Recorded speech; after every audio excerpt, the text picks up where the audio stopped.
27. What is the microscopic explanation for the macroscopic behavior illustrated in figure 11.14, which is this figure right here?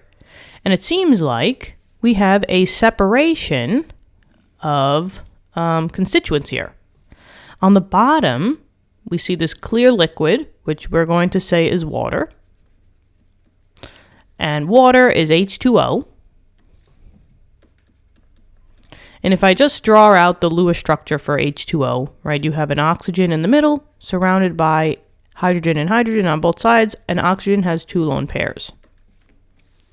Now on the top, we do see some yellowish-orange liquid, right, that is floating on top of the water.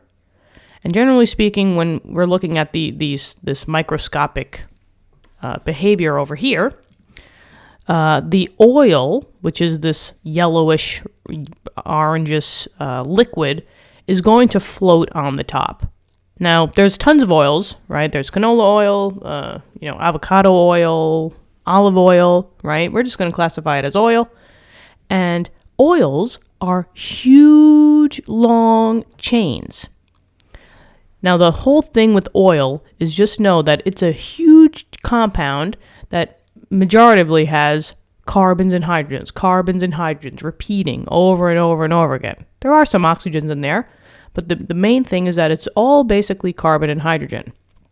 And since you basically have the same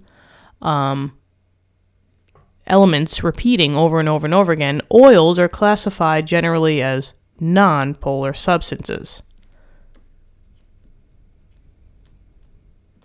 Water, on the other hand, since we actually have the Lewis structure here and we can draw a line down the middle, right? We have lone electrons on the top and hydrogens on the bottom. This is asymmetrical, meaning that it's not, there's no symmetry on all sides. And anytime that you have a asymmetrical molecule, this molecule is always classified as a polar molecule. So we have a polar molecule all on the bottom, and we have the oil, which is nonpolar, on the top. The macroscopic behavior that is being seen, so maybe I'll write this down, the macroscopic behavior is that we have to describe this in terms of something that we can see. Macroscopic is being seen with the human eye, so you can see it. Can see with human eye. And the macroscopic behavior is clearly that the oil is floating on the top of the water. So the oil is floating on top of the water, and they are not, they're not mixed together. They are separate from each other. You could say that oil is less dense than the water because the oil is on top of the water. But the main thing here is that they are not mixing, right? It's not one solution. It is a heterogeneous mixture. There is clearly a separation between the oil and the water. But now when we talk about it in terms of microscopic, maybe because I'll put it over here. So the microscopic explanation is describing why this is happening in words that we cannot see. So microscopic is we cannot see with the human eye. And this has everything to do with, the molecular level. So we're talking about intermolecular forces here.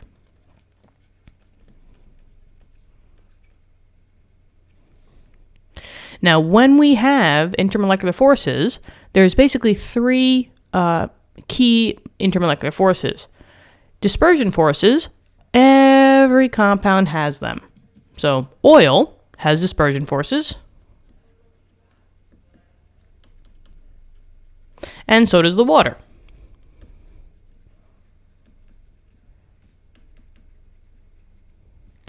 When you talk about dipole-dipole forces, only polar molecules have those. So water would have dipole-dipole attractions, but the oil does not. And when it comes down to hydrogen bonding, since water has an OH, the water will have hydrogen bonding, but the oil will not. There is no OH bonds in your oils. And this is why you have this separation. The microscopic explanation is that the oil and the water only have dispersion forces between them. That would be the most important force between the oil and the water. However, dispersion forces are very, very, very, very weak. They are the weakest forces, weakest intermolecular forces. And we also can classify this as like dissolves in like. If you have a nonpolar substance, it's not going to want to dissolve in the polar substance because there's clearly a line right here. And what's happening is that all the nonpolar substances are grouping together because they want to be together, and all the water is being grouped together because they want to be together. The attractions that are inside the waters are stronger than the attraction between the water and the oil. Since the dispersion forces are the weakest, we're just going to write down that the last thing is that the attractions, and we'll say the attractions between multiple H2O molecules are stronger than the attraction between H2O and the oil. And always the stronger attractions will win. So what you have here is you have all dispersion up top here. Maybe we'll draw it in blue. We have all dispersion up here. Sorry for the coloring difference. Dispersion on the oil. But down here, you have your dipole-dipole. And you have your hydrogen bonding.